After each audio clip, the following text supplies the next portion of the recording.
Mariam Diallo Dramé, merci d'être avec nous de passage à Paris. Se battre pour la préservation de la planète, c'est un combat que vous connaissez bien. C'est même l'un des combats que vous menez avec votre association au Mali, Femmes Leadership et Développement Durable, une association que vous avez vous-même fondée. Que vous inspirent les propos que vous venez d'entendre de cette militante sénégalaise sur ce déséquilibre entre d'un côté les pays les plus pollueurs et les pays les moins pollueurs, mais qui subissent le plus la pollution et les gaz à effet de serre? Et c'est le cas notamment en Afrique. Oui, tout à fait. Je partage en fait les préoccupations de ma sœur du Sénégal. Moi, je vais au-delà de ça. En fait, on ne va pas ressasser à chaque fois que l'Afrique n'a pas pollué. Je pense que tout le monde le sait. Ce qui est important aujourd'hui, c'est d'affecter des ressources à l'Afrique, mais surtout aux femmes. Parce que les femmes en Afrique et particulièrement au Sahel, d'où je viens, sont très fortement exposées aux effets du changement climatique. Ça augmente leur vulnérabilité, ça accroît la pauvreté des femmes, ça alourdit le fardeau des travaux de soins non rémunérés. Et donc, finalement, ces femmes-là, elles ont très peu de temps pour se consacrer à quoi que ce soit. Elles sont dans les corvées de bois, etc. Donc, malheureusement, les fonds verts qui sont là, et j'ai moi-même participé au sommet de haut niveau des femmes en prélude à la COP 21 pour justement faire des propositions pour les femmes, et j'étais là pour justement apporter la voix justement des femmes vraiment à la base, de comment en fait les faire profiter de ces fonds-là, de ces ressources, et malheureusement, ce n'est toujours pas le cas. On parle beaucoup de l'écoféminisme, le féminisme écologique. Quelle est votre définition de ce principe ?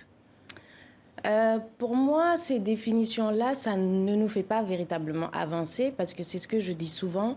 Nous venons de contextes où tout ce qui est, on va dire, égalité genre, tout ce qui est féminisme a tendance à, en fait, repousser une bonne partie de l'opinion et même des décideurs qui ne comprennent pas véritablement ces concepts-là. Et donc, le problème pour nous de justice climatique, justement, est tout un problème parce que déjà, le genre n'est pas véritablement compris, et expliquer qu'à cause des besoins spécifiques des femmes, elles subissent doublement les effets du changement climatique, ça, c'est encore une autre difficulté. Donc, ce qui est important, c'est d'expliquer en quoi les femmes sont touchées et comment alléger, en fait, les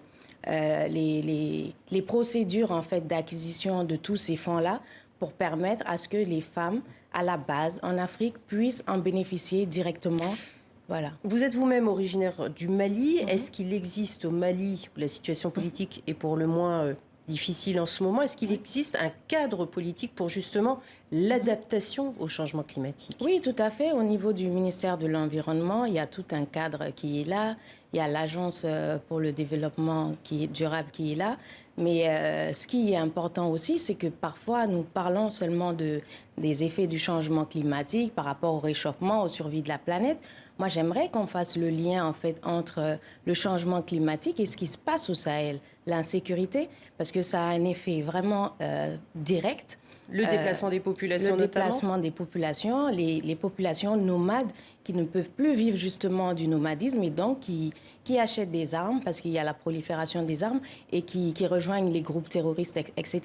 Donc, au-delà de parler du réchauffement climatique, aujourd'hui, il est important, en tout cas au niveau du Sahel et dans d'autres régions, de faire le lien qu'il existe entre changement climatique et sécurité et aussi une migration. Association comme celle que vous avez fondée, Femmes Leadership et Développement Durable, vous portez justement ce genre de problématiques dans des COP telles que celle de la COP 26 qui va arriver? Oui, tout à fait. Nous allons suivre cette fois-ci, en tout cas à distance, vu la situation aujourd'hui post-Covid et tout ça. Mais comme je l'ai dit, nous avons véritablement travaillé à la préparation de la COP 21 et nous étions aussi à la COP 22. Merci beaucoup, Mariam Diallo Dramé, d'avoir été avec nous sur notre plateau TV5 Monde.